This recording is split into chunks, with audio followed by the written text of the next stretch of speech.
The autumn of 1884 had painted the Wyoming territory in shades of gold and amber, but Celestine Whitfield noticed none of it. She stood at the edge of the Harvest Festival crowd, her hands clasped tightly around her worn leather gloves, watching the townsfolk laugh and dance beneath the wooden pavilion. The scent of roasting pork and apple pie drifted from long tables, and children chased each other through the tall grass, their laughter bright against the cool evening air. But Celestine's heart was heavy. 3 years since her husband Thomas had died in that snowstorm rescue, and still the whispers followed her like a shadow. "That Whitfield woman thinks she can run the Circle B alone," the women had said at the quilting bee last week, their needles pausing just long enough for her to hear. Pride before a fall, I reckon. She had left without a word, her chin high, but the shame had burned in her chest ever since. Now she stood alone, and the fiddle music seemed to mock her solitude. Then her breath caught. Through the crowd, a man she had never seen before was walking toward the refreshment table. He wore a faded denim shirt and dusty boots, and in his arms he carried a little girl in a patched calico dress. Around his neck, hanging from a supple leather cord, was a silver pocket watch, the same watch Thomas had carried every day for 15 years, the same watch with the tiny scratch near the clasp, made when he had accidentally dropped it fixing a fence, the same watch that had vanished the night he died. Celestine's feet moved before her mind could stop them. The crowd parted, and she stood before the stranger, her voice barely a whisper. "That watch belonged to my husband." The man's eyes widened. He set the little girl down gently, his calloused hand instinctively covering the watch. "Ma'am?" His voice was low, careful, tinged with the weariness of a long trail. "I found this years ago. I didn't steal it. I swear it." Celestine's hands trembled. She pressed them against her skirts to still them. "I know you didn't. I need to know how you came by it. Please."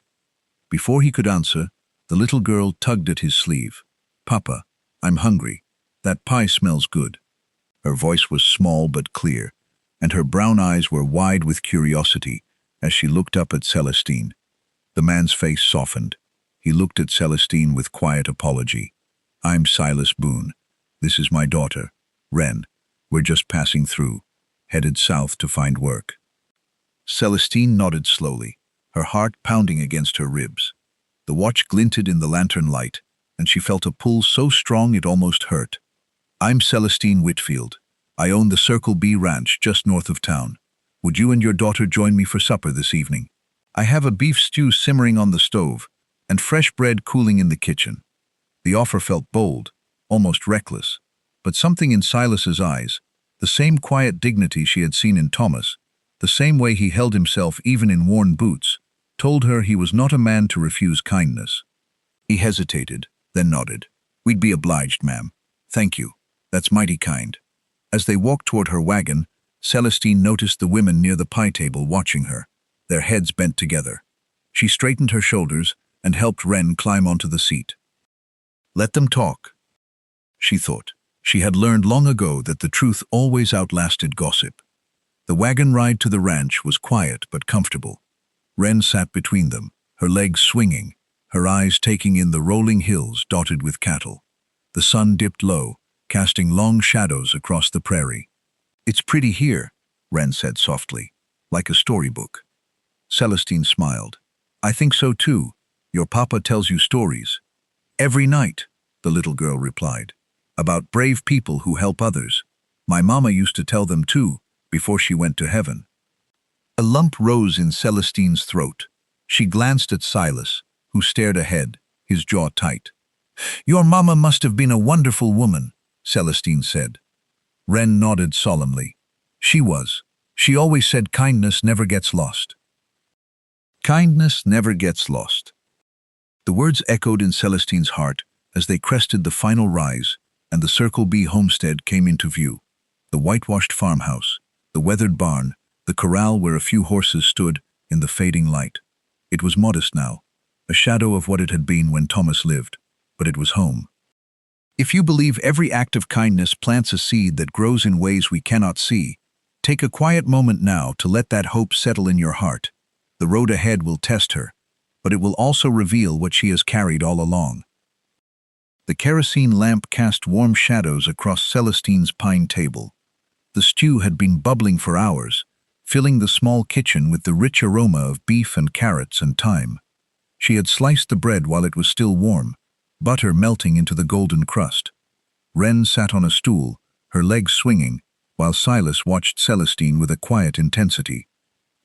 "Tell me how you found the watch," Celestine said, as she ladled stew into bowls. "Please, I need to know."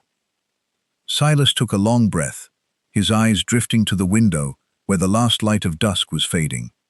"It was 2 years ago, near Dead Man's Pass, in the Bighorn Mountains. I was heading south after my wife passed. Fever took her. I had Wren with me, and our wagon broke an axle in a canyon. I was stuck, no way to fix it. Then I heard a man shouting. He was up ahead, near a wrecked wagon, bodies on the ground. He was trying to pull someone out of the wreckage." Celestine's hands stilled. That was Thomas. He was on his way to rescue a family stranded in the snowstorm. Silas nodded slowly. "He didn't know me. He didn't ask my name. He just said, 'Help me, friend. There's still time.' We worked together, lifting debris, carrying a woman and her children to higher ground. The snow was coming down hard. He gave me his coat, said he'd be fine." Silas paused, his voice thick. "After we got the family to safety, he went back to look for one more. I was too exhausted to follow. I heard the avalanche before I saw it. By the time I dug through the snow, he was gone. The watch was in his hand. I took it to remember him by. I never knew his name." Celestine set the ladle down. Tears streamed down her cheeks, but she did not wipe them away. "He always gave his coat away," she whispered. "He used to come home frozen and say, 'Someone needed it more.'" Wren slid off her stool and came to Celestine's side. She put a small hand on Celestine's arm. "Don't cry, miss. My papa says the people we love never really leave." Celestine knelt and pulled the little girl into a hug, her tears soaking into the soft calico. "Thank you," she breathed. "Thank you for bringing him back to me." That night, as the last embers glowed in the stove, Silas and Celestine sat at the table until the clock struck midnight. They talked about Thomas's laugh, his stubbornness, the way he always hummed off-key when he worked. Silas shared his own story, the loss of his wife, his struggle to keep Wren fed, his hope of finding steady work. Celestine listened, and in the quiet of her kitchen, she felt a loneliness she had carried for 3 years begin to crack. The next morning, Celestine found her hired hands, talking in low voices near the barn. "Heard you took in a drifter," one of them muttered, not meeting her eyes. "And his little girl. The women in town are saying you've lost your mind." She straightened her shoulders. "Mr. Boone is a good man. He's going to work here, and his daughter will stay in the spare room." That's the end of it. The hired hand shrugged, but the gossip did not end. At church the following Sunday, the women of the town huddled together, their eyes darting toward Celestine as she sat with Silas and Wren in the back pew. The preacher's words faded into a blur as whispers rose around them. "Poor thing, desperate for company, I suppose," one woman said loudly enough for the whole row to hear. "Taking in a stranger like that, shameful." Celestine felt the old sting, the familiar burn of being judged, dismissed, pitied. She did not lower her head. She looked at Silas, who sat calmly, his hand resting on Wren's shoulder. He met her gaze and gave a small, steady nod. "They don't know the truth," Celestine whispered. "They don't need to," he replied. "You know, that's enough." No. But it was not enough.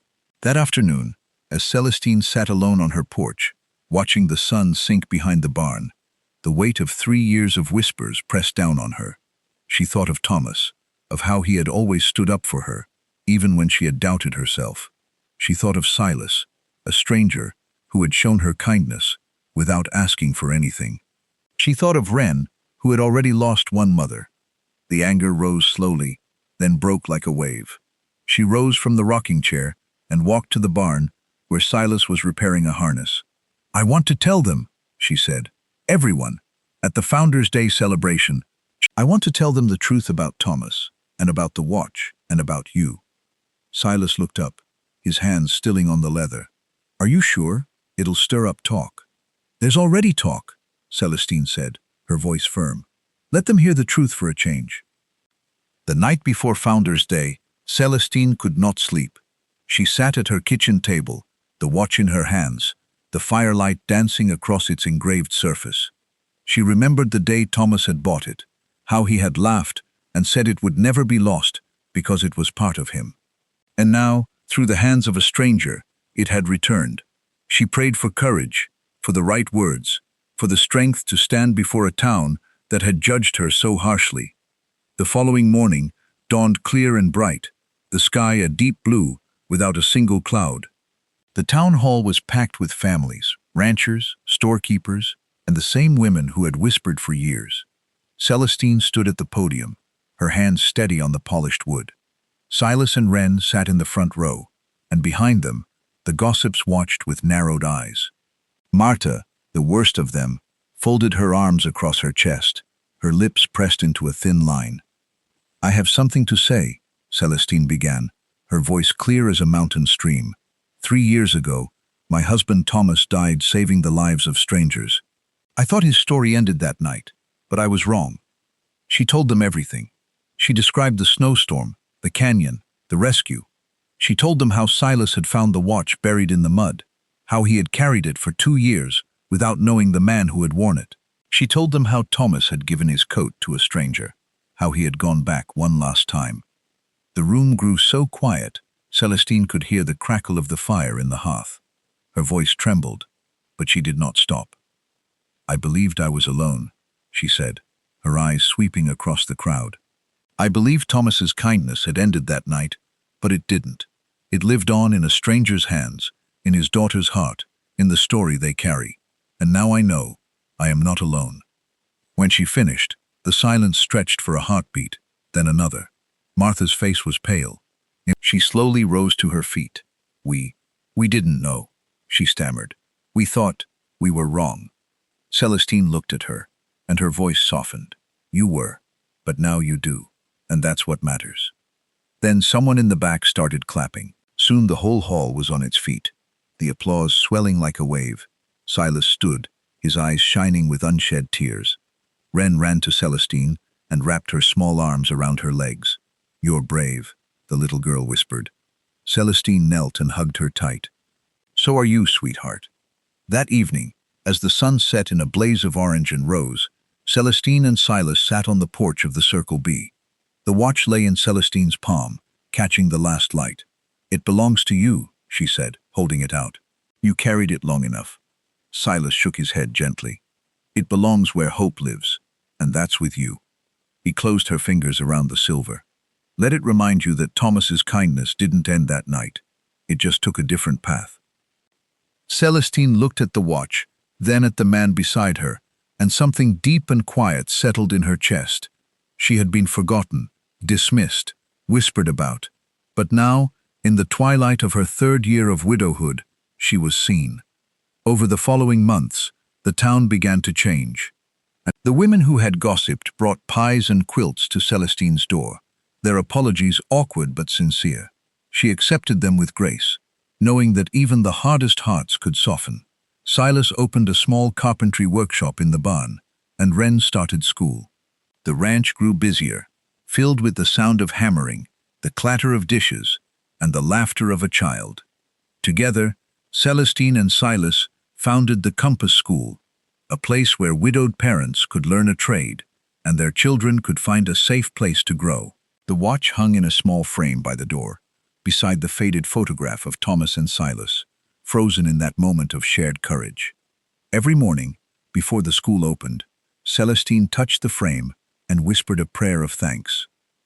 If this story reminded you that no act of kindness is ever truly lost, share it with someone who needs hope tonight. The final moments are not about endings. They are about the new paths we choose to walk. One afternoon, as autumn painted the hills in gold once more, Wren pulled Celestine aside. The little girl held a small wooden compass, smooth and polished, carved by her father's hands. "Miss Celestine," she said, "Papa says kindness always takes the long way home. This is for you, so you never forget." Celestine knelt and pressed the compass to her heart. "I won't, sweet girl. I promise." And when she looked out across the ranch, now filled with laughter, with the smell of fresh bread from the kitchen, with the clatter of the blacksmith's hammer from the barn, with the voices of children learning their letters in the schoolhouse, she knew that the road had been long. But the homecoming was worth every step. The watch would never point to north again. It pointed instead to the place where love never truly disappears. It simply waits, patiently, for the right hands to hold it.